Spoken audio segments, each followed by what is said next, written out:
বিদ্যালয়ৰ 52 বছৰ গৌৰৱা ৰাষ্ট্ৰীয় শিক্ষাৰ্থী বাহিনী যিটো বাহিনীয়ে এই নোৱালী ঢেকীয়াজুলি স্থিত টিকামগড়লৈ উচ্চ মাধ্যমিক বিদ্যালয়ৰ বাকৰিৰ পৰা কাম আৰম্ভ কৰি জিলা পৰ্যায়ৰ ৰাজ্যিক পৰ্যায়ৰ আৰু লগতে ৰাষ্ট্ৰীয় পৰ্যায়ৰ বিভিন্ন অনুষ্ঠানত অংশগ্ৰহণ কৰি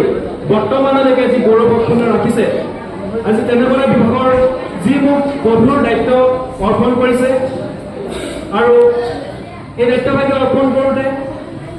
সন্মানীয় অতুল চন্দ্ৰ বৰদলৈ ছাৰে যি উদ্দেশ্য আৰু লক্ষ্য মোক ঘূৰাই দিছে যে আগতে যিদৰে ইয়াৰ গৌৰৱ অক্ষুণ্ণ আছিল ইয়াতকৈও যাতে আৰু বিভিন্ন কাৰ্যসূচীৰে টিকামগড় উচ্চ মাধ্যমিক বিদ্যালয়ৰ এই ৰাষ্ট্ৰীয় শিক্ষাৰ্থী বাহিনীৰ 35 যদি ইয়াৰ ৰূপে যাতে কৰি যাব পাৰে তাৰ বাবে এক সমগ্ৰ ৰাষ্ট্ৰীয় শিক্ষাৰ্থী বাহিনীৰ কাম কাজখিনি কৰি যাবলৈ হ'লে আজি মঞ্চত উপবিষ্ট আপোনালোক প্ৰত্যেকৰে মোৰ সহায় সহযোগিতা পৰামৰ্শ আপোনালোকৰ সদায় কাম্য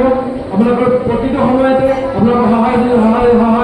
পৰামৰ্শ লাগিব আৰু যিসকল ব্যক্তি আজি মঞ্চত উপবিষ্ট নাই কিন্তু এই ঢেকীয়াজুলি স্থিত অঞ্চলত বা অন্য ঠাইতো আমাৰ শুভাকাংক্ষী আছে তেওঁলোকৰ যাতে সকলোৱে সহায় সহযোগিতা আগবঢ়াই যায় আৰু যিহেতুকে বিদ্যালয়ৰ পৰা সকলোখিনি কাম কাজ সম্পাদন হ'ব গতিকে আগৰ পৰাই আৰু এতিয়াও বিদ্যালয়ৰ প্ৰত্যেকটো ক্ষেত্ৰতে জড়িত হৈ থকা আমাৰ বিদ্যালয়ৰ প্ৰত্যেকগৰাকী শিক্ষক শিক্ষয়িত্ৰী আৰু কৰ্মচাৰী সকলোৰে মই সহায় সহযোগিতা আৰু পৰামৰ্শ বিচাৰিছোঁ আৰু যিজন ব্যক্তিৰ অনুপ্ৰেৰণা সাহস আৰু ভাতৃত্ববোধৰ ভাৱধাৰাৰে এই ৰাষ্ট্ৰীয় শিক্ষাৰ্থী বাহিনীৰ দায়িত্বভাগত মোক গ্ৰহণ কৰিবলৈ উৎসাহ উদ্দীপনা যোগালে শ্ৰদ্ধাৰ বিমান শইকীয়া ছাৰ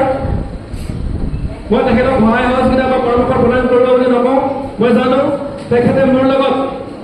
এই বিদ্যালয়ত প্ৰত্যেকটো কাম কাজৰ ৰাষ্ট্ৰীয় শিক্ষাৰ্থী বাহিনীৰ প্ৰত্যেকটো ক্ষেত্ৰতে মোৰ লগত ছাৰটোৰ দৰে লাগি থাকিব গতিকে আজি মোক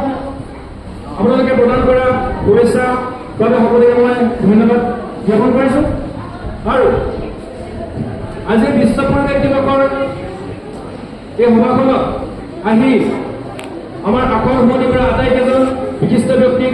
মই আমাৰ বিদ্যালয়ৰ তৰফৰ পৰা ধন্যবাদ জ্ঞাপন কৰিছোঁ আৰু সহায় জ্ঞাপন কৰিছোঁ ইয়াৰ লগতে আমাৰ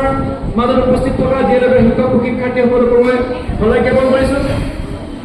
আমাৰ বিদ্যালয়ৰ প্ৰত্যেকগৰাকী শিক্ষক শিক্ষয়িত্ৰী আৰু কৰ্মচাৰীবৃন্দক এই অনুষ্ঠানভাগি এতিয়ালৈকে সুকলমে চলাই নিয়াত পৰিচালিত কৰাত সহায় সহযোগিতা আগবঢ়োৱাৰ বাবে মই সকলোকে আমাৰ বিদ্যালয়ৰ তৰফৰ পৰা সহায় জ্ঞাপন ধন্যবাদ জ্ঞাপন কৰিছোঁ আৰু লগতে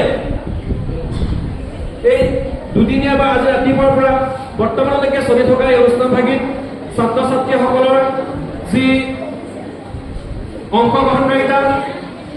প্ৰতিযোগিতাত অংশগ্ৰহণ কৰা প্ৰতিযোগিতা পৰিচালনা কৰা প্ৰাচীন পত্ৰিকা নিৰ্মাণ কৰাৰ পৰা আৰম্ভ কৰি ছাত্ৰ ছাত্ৰীসকলে যি সহায় সহযোগিতা আৰু অংশগ্ৰহণ কৰিলে মই তেওঁলোকলৈ শেষত ধন্যবাদ জ্ঞাপন কৰিছোঁ ধন্যবাদ।